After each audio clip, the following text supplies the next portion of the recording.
pada minggu hari ini tanggal 5 Januari tahun 2025, kuberikan tema Lihat Rajamu Sudah Datang. Kita mengawali tahun yang baru di minggu pertama. Kita ada perjamuan kudus, ada perjamuan Tuhan. Kita memperingati pengorbanan Yesus Kristus. Lihat Rajamu Sudah Datang, itulah tema khotbah yang akan kusampaikan bagi saya dan saudara. Kita lihat Matius pasal 21, ayatnya yang pertama sampai dengan ayatnya yang ke-11. Agak sedikit panjang pembacaan firman Tuhan. Kita baca berganti-gantian. Saudara duduk saja. Injil Matius 21 ayat pertama sampai dengan ayatnya yang ke-11 dengan Lembaga Alkitab Indonesia memberikan judul Yesus dielu-elukan di Yerusalem. Ketika Yesus dan murid-muridnya telah dekat Yerusalem dan tiba di Betfage yang terletak di Bukit Zaitun, Yesus menyuruh 2 orang muridnya dengan pesan, saudara baca. Dengan pesan, pergilah ke kampung yang di depanmu itu, dan di situ kamu akan segera menemukan seekor keledai betina tertambat dan anaknya ada dekatnya. Lepaskanlah keledai itu dan bawalah keduanya kepadaku. Dan jikalau ada orang menegur kamu, katakanlah Tuhan memerlukannya, Ia akan segera mengembalikannya. Hal itu terjadi supaya genaplah firman yang disampaikan oleh Nabi. Katakanlah kepada putri Sion, lihat Rajamu datang kepadamu. Ia lemah lembut dan mengendarai seekor keledai beban yang muda. Maka pergilah murid-murid itu dan berbuat seperti yang ditugaskan Yesus kepada mereka. Mereka membawa keledai betina itu bersama anaknya, lalu mengalasinya dengan pakaian mereka, dan Yesus pun naik ke atasnya. Orang banyak yang sangat besar jumlahnya menghamparkan pakaiannya di jalan. Ada pula yang memotong ranting-ranting dari pohon-pohon dan menyebarkannya di jalan. Dan orang banyak yang berjalan di depan Yesus, dan yang mengikutinya dari belakang berseru, katanya, Hosana bagi anak Daud. Diberkatilah dia yang datang dalam nama Tuhan. Hosana di tempat yang tinggi. Dan ketika ia masuk ke Yerusalem, gemparlah seluruh kota itu, dan orang berkata, siapakah orang ini? Dan orang banyak itu menyahut, inilah Nabi Yesus dari Nazaret di Galilea. Tuhan Yesus memberkati. Demikianlah firman Allah sampai di sana. Kita setiap tahun merayakan Paskah, dan tidak lama lagi tahun ini, kalau tidak salah, jatuh di tanggal 18 April, saudara. Tahun 2025 itu Paskah, ya. Jadi setiap tahun kita merayakan Paskah, di mana Kristus Yesus telah mati bagi saya dan saudara. Setelah itu kita merayakan juga kebangkitannya, dan lalu kita merayakan kenaikannya, dan kita juga merayakan apa? Pentakosta. 10 malam, doa 10 malam ketuangan Roh Kudus. Jadi kita berdoa supaya saya dan saudara tetap ada di dalam perlindungan Tuhan. Paskah dalam memperingati hari pembebasan bangsa Israel keluar dari tanah perbudakan, yaitu tanah Mesir. Dan untuk dapat keluar dari tanah perbudakan ini tidak mudah, saudara. Tidak segampang yang bangsa Israel kira. Allah harus memberikan 10 tulah. Untuk apa? Membuat semacam supaya dia Firaun itu dia tobat betul-betul. Tapi herannya, dari semua tulah yang diberikan Allah, dia juga sanggup. Dia memanggil para ahli campi, para ahli-ahli tuhakan sihir, orang-orang pengikutnya. Bayangkan bisa melakukan hal yang sama. Tapi tulah yang ke-10, itu baru dia sadar. Karena tulah ke-10 adalah anak-anak Mesir, anak-anak sulung semua mati. Tulah ke-10 di mana Allah membunuh semua anak-anak, yaitu anak-anak sulung. Nah, disitulah Firaun dia mulai sadar. Karena dari tulah pertama, kedua, dan seterusnya, Firaun belum, dia belum bergeming, dia belum apa-apa, ya. Karena Firaun sengaja dikeraskan hatinya oleh Tuhan supaya dia melihat bagaimana tangan Tuhan turun atas bangsa Mesir dan dia melihat karya Tuhan yang besar bagi bangsa Israel. Jadi itulah ke-10, anak sulung mati, anak sulung daripada bangsa Mesir. Sedangkan orang Israel aman-aman saja. Anak-anak orang Ibrani, kata firman Allah, malaikat maut melewati semua rumah-rumah mereka. Kenapa? Karena ada tanda darah di ambang pintu dan di cedang pintu. Sehingga malaikat maut begitu dia datang menghampiri rumah orang Ibrani, dia melihat ada tanda darah. Itulah yang kemudian dalam 1 Petrus pasal 1 ayat 18 sampai 19. Siapakah domba Paskah itu? Adalah Yesus Kristus. Yang hari ini kita memperingati, di mana kematiannya membebaskan bagi saya dan saudara. Dokter bisa saja menyembuhkan sakit penyakitmu, meskipun terkadang dia angkat tangan juga. Mereka yang di bagian keuangan bisa mengatasi masalah keuangan. Tetapi siapa yang bisa mengatasi dosa? Tidak ada yang sanggup. Hanya Yesus Kristus. Dokter bisa mengatasi sakit penyakitmu. Terkadang dia juga mengangkat tangan. Pertanda dia tidak sanggup. Itulah seperti yang dilakukan dokter ahli tulang kepada anak kami Eliezer di rumah sakit Angkatan Laut. Dia berkata, mohon maaf ibu, bawa pulang anak ibu. Karena ini prosesnya cukup lama. Kalau kita mau otak-atik dia, sedangkan saya saja tidak mau mengotak-atik anak ini punya tangan. Di dalam sudah berhamburan, artinya dia enggak karuan. Ibu gembala berkata, Pak ini ahli tulang, dokter, memang spesialis tulang. Oh puji Tuhan, berarti dia sanggup menangani. Iya, datang ke sana, ibu gembala pulang dengan wajah kecewa. Berjalan kaki dari rumah sakit Angkatan Laut ke Jalan Baru, ke gereja, dengan berlinangan air mata. Haleluya. Sehingga anak kami Eliezer harus bertanya berkali-kali dalam perjalanan, kenapa mama menangis? Saya tanya anak Eliezer, kamu dari rumah sakit, mama, kau lihat mama menangis kan? Tidak. Tidak, mama tidak menangis, cuma air mata saja yang mengalir. Mungkin mana menurut maksudnya, jadi kalau orang menangis itu kan meraung-raung begitu. Ada suara besar. Tapi kan ibu gembala punya kebiasaan kalau menangis itu ibu gembala tenang. Tapi air mata saja ya keluar. Itu ibu gembala punya cara menangis. Tidak seperti ada yang lain kan kalau menangis, satu kampung dengar. Banting-banting diri, banting piring, banting kuali. Jadi saudaraku, kita lihat di sini dalam bacaan ini kita melihat bahwa Yesus masuk kota Yerusalem. Padahal dia tahu nanti dia mati di situ. Tapi herannya dia main masuk saja. Pokoknya dia masuk saja. Dia sudah tahu bahwa nanti dia akan ditangkap dan dibunuh di Yerusalem. Tetapi Yesus masuk saja di kota Yerusalem. Dia masuk ke sana, saudara. Kenapa? Sebetulnya ada satu misi besar, satu misi yang sangat hebat sekali bagi Yesus. Karena dia akan mati di situ untuk menggenapi firman Tuhan. Dia sengaja dan bahkan memang dia harus masuk Yerusalem. Karena dia membawa satu misi besar yang bernama penyelamatan, penebusan bagi umat manusia. Sehingga dia harus mati di situ.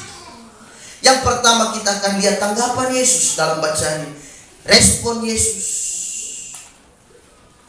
Apa tanggapan Yesus? Respon Yesus saat dia memasuki Yerusalem. Dia tahu dia harus mati dan disalibkan. Tetapi herannya dia tidak mundur. Jadi saya dan saudara mari, jadilah pengikut Yesus. Kita tahu ada masalah. Kita tahu pasti ada pergolakan dan persoalan di tahun yang baru ini. Tapi apakah kita mundur? Tidak, kita maju terus. Karena kita percaya ada Tuhan. Karena siapa yang sanggup memprediksi bahwa tahun ini akan tahun yang lebih baik? Artinya kita jalan mulus. Kita jalan bebas hambatan, tidak ada. Pasti juga di depannya ada batu, pasti juga di depannya ada semacam duri, onak dan duri yang menyertai, yang akan menjadi penghambat kita. Tetapi bersama dengan Tuhan pasti kita sanggup. Dia menggendong saya dan saudara. Dia menuntun saya dan saudara. Bangsa Israel untuk melewati sungai Yordan, mereka tidak mundur, mereka maju saja. Itu dalam Khotbah di tanggal 1 Januari tahun 2025. Kita mengawali tahun yang baru, menjadi Kristen yang siap menghadapi tantangan, menjadi Kristen yang siap menghadapi apapun. Jadi yang pertama, respon Yesus terhadap apa? Terhadap keadaan dan situasi yang ada. Dia tahu bahwa nanti dia akan dibunuh di Yerusalem, tapi dia maju saja. Kita tahu bahwa kedepannya pasti ada hal-hal yang akan menjadi tantangan dan persoalan di depan mata. Tetapi bersama dengan Allah, kita pasti akan tertolong. Jadi kita maju saja, melangkah dengan iman, percaya bahwa Tuhan pasti akan memimpin dan menuntun setiap langkah kita.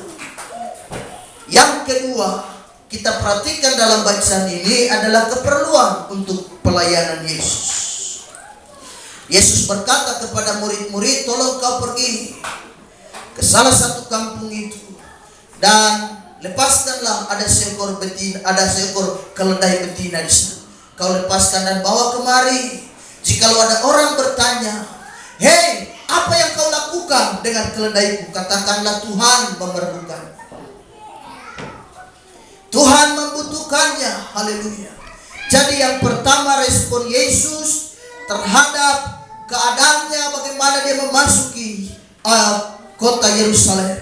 Dan yang kedua, keperluan untuk pelayanan Yesus.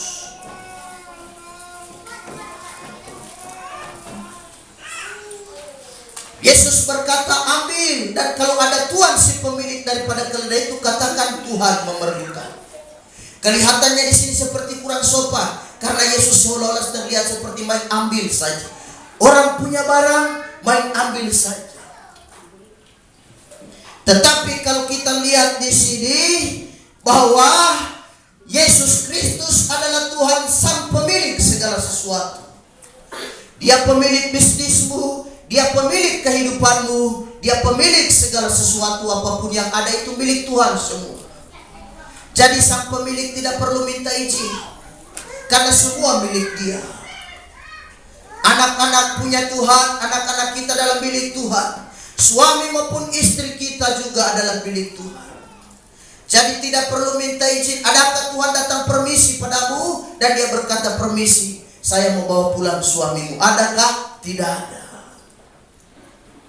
Adakah Tuhan melakukan semacam dia permisi kepada Bapak dan Ibu Gembala? Karena dia berkata, permisi, kedua hambaku, sekali lagi permisi, saya mau ambil anak Margareta.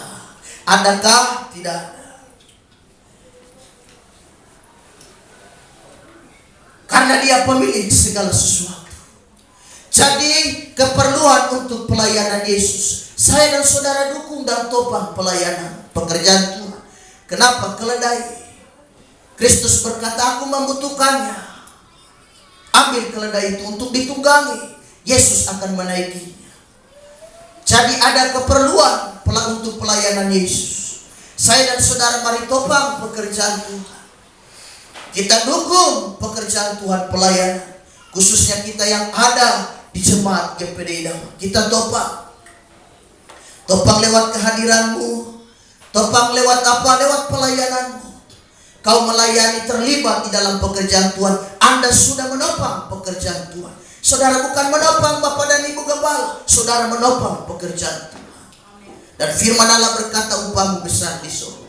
Kau topang pelayanan. Kau bela pekerjaan Tuhan. Apapun itu, di mana saya dan saudara lahir baru dan kita bertumbuh di gereja lokal itu, kita dukung pelayanan itu. Kita topang. Haleluya. Kita lihat kalau karyawan-karyawan toko, mereka harus melakukan pelayanan yang terbaik untuk toko di mana mereka bekerja. Ada istilah berkata, memang betul, di di mana tempat kita bekerja tidak bisa memberikan kita kaya, tapi minimal kita bisa hidup dari situ. Itu dunia punya istilah. Tempat di mana saya dan saudara bekerja betul tidak bisa memberikan kita kekayaan, tidak bisa membuat kita kaya, tidak mengapa. Tapi yang penting minimal dia bisa memberi makan dan menghidupiku. Itu sudah cukup. Itu istilahnya. Tapi untuk pelayanan tidak. Pelayanan bisa memberikan kita hidup baik di bumi maupun di surga, dunia dan akhirat. Jadi dia tidak hanya memberi hidup saja di bumi, tetapi dia memberikan hidup yang kekal di surga. Jadi karena itu ada keperluan pelayanan. Saudara bela, saudara topang pelayanan. Jangan saudara tidak pusing dengan pekerjaan Tuhan, jangan. Saya dan saudara mari kita kerjakan pelayanan ini dengan setia. Sehingga dari pelayanan di tempat ini saudara bisa menjadi terang, bisa menjadi garam juga untuk tempat-tempat yang lain.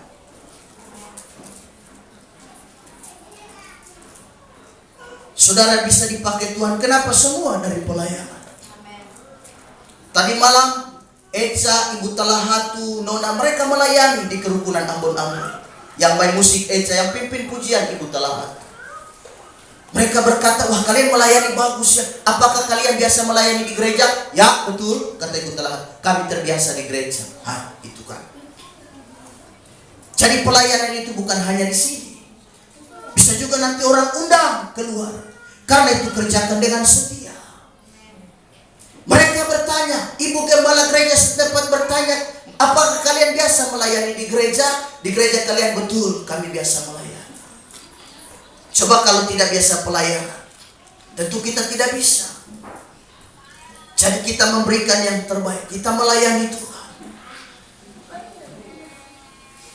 Kita dukung pelayanan. Yesus berkata, ambil keledai itu, aku membutuhkan. Katakan Tuhan membutuhkan. Tuhan membutuhkan saya dan saudara.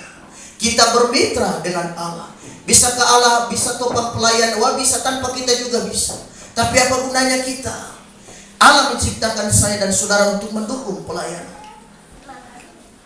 Allah bisa mendukung, Allah bisa memakai saya dan saudara untuk keperluan pelayanan. Jadi karena itu saya dan saudara kerjakan dengan setia. Ada keperluan pelayanan. Dia perlu anak keledai. Kenapa dia mengambil keledai? Karena harus menggenapi nubuatan dalam Sakaria 9 ayatnya yang ke-9. Saya akan bacakan buat saudara. Sakaria pasal 9 ayatnya yang ke-9. Kenapa dia harus menunggangi seekor keledai? Karena dia harus menggenapi nubuatan Nabi Sakaria di dalam Sakaria 9 ayatnya yang ke-9. Firman Tuhan berkata, bersorak-soraklah dengan nyari, hai putri Sion, bersorak-soraklah, hai putri Yerusalem. Lihat, rajamu datang kepadamu, ia adil dan jaya, ia lemah lembut dan mengendarai seekor keledai beban yang muda. Kenapa dia harus mengendarai keledai? Karena harus menggenapi nubuatan. Nubuatan siapa? Sakaria. Lihat, rajamu sudah datang. Dia mengendarai, menaiki, menunggangi seekor keledai. Jadi saya dan ada keperluan pelayanan. Yesus membutuhkan transportasi untuk masuk Yerusalem. Yesus berkata, dia bermitra dengan murid-murid, tolong ambil keledai. Ada yang keledai yang tersangkut di sana, kau ambil. Kalau ada yang bertanya, kenapa kau ambil keledai milikku? Katakan Tuhan memerlukan. Jadi semua kesehatan kita punya Tuhan. Mari kita melayani Tuhan bersama. Tidak ada yang bisa saudara bilang, ini semua karena saya. Tidak, semua karena Tuhan. Semua karena anugerah Tuhan. Tuhan memerlukan saudara. Dalam pelayanan ini Tuhan membutuhkan kita. Kita sama-sama bermitra. Kita sama-sama kerjasama. Haleluya. Mother Teresa berkata apa? Bahwa Yesus Kristus tidak punya tangan kecuali tangan kita.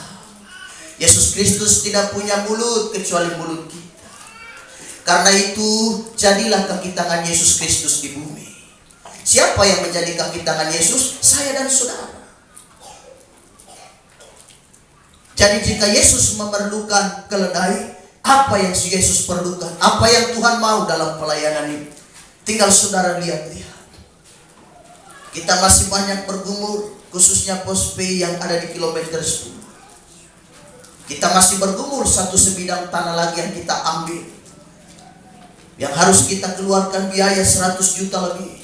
Yang sekarang ini Bapak dan Ibu Gembala hanya cicil-cicil saja dulu. Pokoknya khotbah di mana kumpul hanya untuk itu. Kita punya pastor.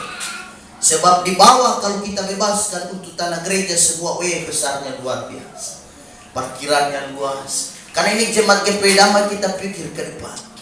Kita ini tidak mungkin terkurung saja di Jalan Baru. Tidak. Boleh kita terkurung di wilayah ini, tapi pikiran kita luas. Pikiran kita luas karena saudara akan dipakai Tuhan. Dalam beberapa tahun ke depannya ini, Tuhan akan memakai saudara. Karena itu saudara setia. Ingat, ada satu pelayanan besar yang Allah siapkan di kilometer 10. Siapa yang akan mengerjakannya? Saudara. Saya dan saudara nanti akan mengerjakan. Ada visi besar. Karena itu Allah mau kita bekerja sama dengan Tuhan. Allah memerlukan apa? Keledai waktu itu. Sekarang pelayanan memerlukan apa? Kita memerlukan biaya yang tentu tidak sedikit untuk melunasi tanah yang baru kita ambil. Kalau tanah gereja yang di bawah sudah lunas, sertifikatnya pun sudah ada. Cuma yang baru yang kita ambil ini. Tapi percaya bagi Tuhan tidak ada yang mustahil. Karena semua adalah apa? Untuk rencana dan visi Allah, supaya digenapi di bumi. Firman Allah berkata, ajarlah mereka, baptislah mereka di dalam nama Bapa, di dalam nama Anak, dan di dalam nama Roh Kudus, supaya mereka percaya kepada Tuhan. Jadi saya dan saudara, mari. Yesus memerlukan apa? Memerlukan saya dan saudara di tengah-tengah pelayan. Kita berdoa supaya Tuhan memakai kita. Yang terakhir, cara Yesus masuk kota Yerusalem. Saat Yesus masuk kota Yerusalem, dia naik keledai, bukan naik kuda, saudara. Dia kan raja. Biasanya raja itu menunggang seekor kuda. Kenapa menaiki keledai? Harusnya menunggang kuda, saudara. Kita lihat kalau para jenderal-jenderal Romawi yang setelah pulang dari peperangan, mereka menang perang, dengan gagah mereka naik kuda. Kenapa? Karena karena mereka memenangkan peperangan. Tapi berbeda dengan Yesus. Dia datang dengan menunggangi keledai, saudara. Saudara tahu keledai adalah simbol daripada perdamaian. Kita lihat ayatnya, saudara. Keledai adalah merupakan tunggangan para pemimpin pada masa damai. Kalau masa perang ya naik kuda untuk peperangan, tapi untuk masa-masa damai ya keledai. Hakim-Hakim pasal 5 ayatnya yang ke-10. Hakim-Hakim pasal 5 ayatnya yang ke-10, firman Allah berkata, kamu yang menunggang keledai betina putih, kamu yang duduk di atas permadani, kamu yang berjalan di jalan, ceritakanlah hal itu. Jadi kita lihat ini, Kristus menunggangi seekor keledai sebagai tanda apa? Perdamaian. Kristus datang membawa damai. Kenapa? Karena pada saat itu penduduk Yahudi sedang dijajah oleh apa? Oleh bangsa Romawi. Jadi mereka mengharapkan ada Mesias, ada seorang raja yang nanti akan datang membebaskan mereka. Mungkin seorang raja, seorang Mesias itu datang dengan menunggangi kuda, dengan gagah, dengan mantap. Tapi kenapa muncul dengan keledai? Wah, ini tidak masuk akal. Harusnya Mesias naik kuda, kenapa naik keledai? Keledai adalah simbol daripada hewan tunggangan di masa damai. Kristus datang membawa damai. Dia datang membawa damai di rumah tangga kita. Dia datang membawa damai di pelayanan kita. Dia datang membawa damai di mana saja. Saya dan saudara. Dia datang membawa damai di hati saya dan saudara. Jadi kita bersyukur Kristus membawa damai. Jadi cara Yesus masuk di Yerusalem ini sangat berbeda.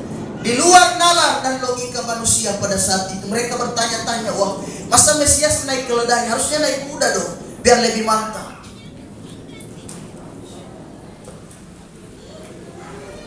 Cara Tuhan berbeda dengan cara manusia.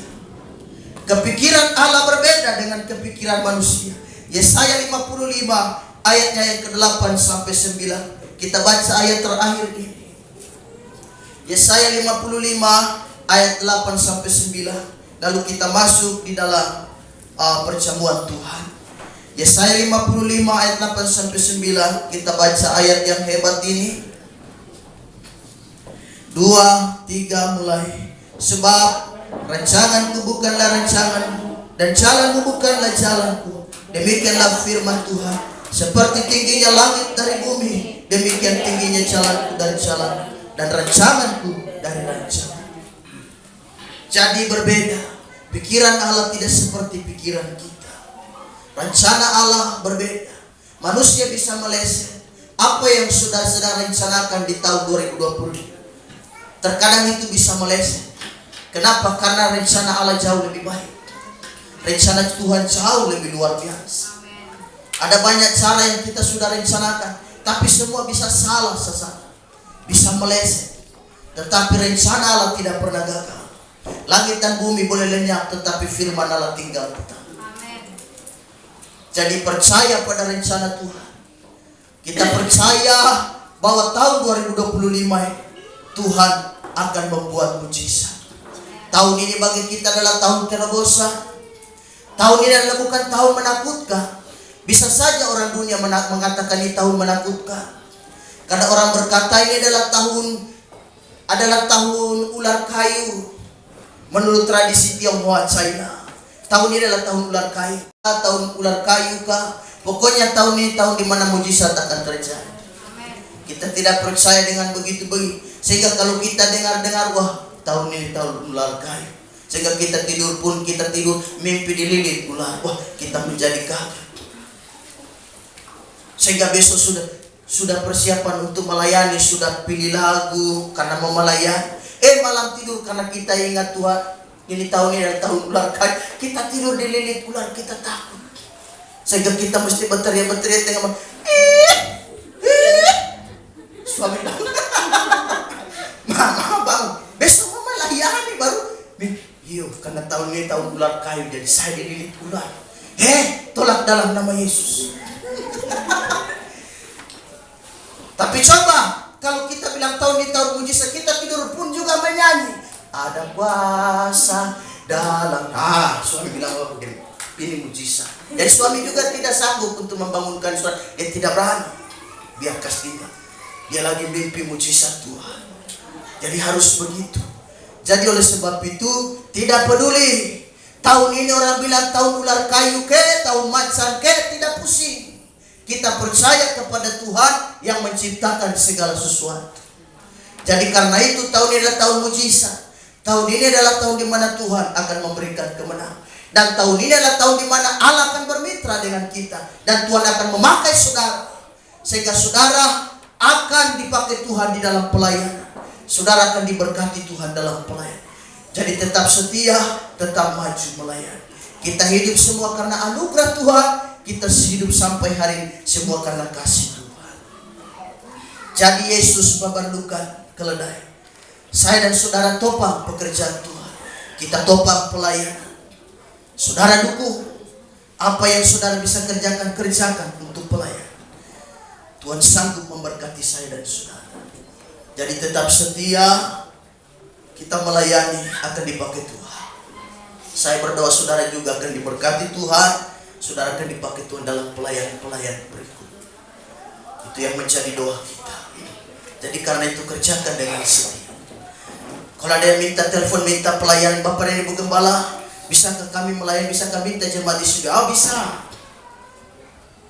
Tinggal Bapak dan Ibu Gembala main tunjuk saja, kau yang pujian. Kita boleh hidup tinggal di tempat yang sempit ini, yang terkurung kiri dan kanan. Kita bukan ada di pinggiran jalan toh. Kalau di pinggiran jalan setiap mobil motor lewat pasti lihat GP di dalam. Sehingga orang harus singgah untuk ibadah. Kita tersembunyi. tapi boleh tinggal di tempat yang sempit. Pikiran kita, wawasan kita harus luas. Kita akan melihat mujizat yang akan Allah kerjakan. Jadi cara Yesus masuk Yerusalem, Dia menunggangi seekor keledai. Berkata Dia datang membawa damai. Dia datang bukan membawa perang, tapi Dia datang membawa damai. Kematiannya memperdamaikan saya dan saudara. Dia mati tergantung di Golgota, pertanda Dia cinta dan Dia sayang kepada kita. Kita yang terhukum, harusnya lah kita yang mati. Jadi karena itu melayani Tuhan dengan kesadaran bahwa saya dan saudara sudah ditebus. Karena itu mari di tahun 2025, haleluya mama, saudaraku, mari kita setia, rajin ibadah. Kita cari Tuhan, kita tetap setia. Tuhan akan memberkati saya dan saudara. Tuhan akan memakai kita asalkan apa? Kita setia. Kalau kita setia, kita tidak perlu cari berkat. Berkat cari kita. Haleluya. Kita tidak perlu cari uang yang cari kita. Kenapa? Karena sumber keuangan, sumber berkat ada di tangan Tuhan. Kita tidak perlu promosikan diri, karena Allah punya cara untuk promosikan saya dan saudara. Tadi malam jam 11 malam kami ditelepon, halo, Ibu Gembala menerima ya? Halo, dengan siapa? Mohon maaf, saya pengurus Hotel Aston. Bisakah Bapak Gembala khotbah hari Senin? Bisa. Tidak ada yang mustahil bagi Tuhan. Jadi besok Bapak Gembala khotbah di Aston. Bapak Gembala kalau lewat dengan motor selalu bilang sama Ibu Gembala, kapan ya bisa masuk hotel itu? Karena hotel itu hotel paling mahal di Kota Solo. Kapan ya kita bisa nginap di situ? Dengan dengan cara Tuhan bisa bawa Bapak Gembala besok khotbah di Aston sana. Haleluya. Karena ada komunitas Kristen di dalam, mereka bikin ibadah. Wah, sampai Bapak Gembala juga terima telepon, halo, nanti saya masuk lewat pintu mana? Iya toh, karena baru pertama kali masuk, takutnya salah masuk. Haleluya. Tiba-tiba orang sudah ada di atas, di hubungan di atas. Namanya juga hotel mewah kan. Haleluya. Jadi tidak ada yang mustahil bagi Tuhan. Tetap cari Tuhan, tetap setia. Jadi doakan. Haleluya. Bapak Gembala besok khotbah di Hotel Aston. Tuhan Yesus memberkati. Mari kita masuk dalam perjamuan Tuhan. Haleluya. Tuhan memberkati.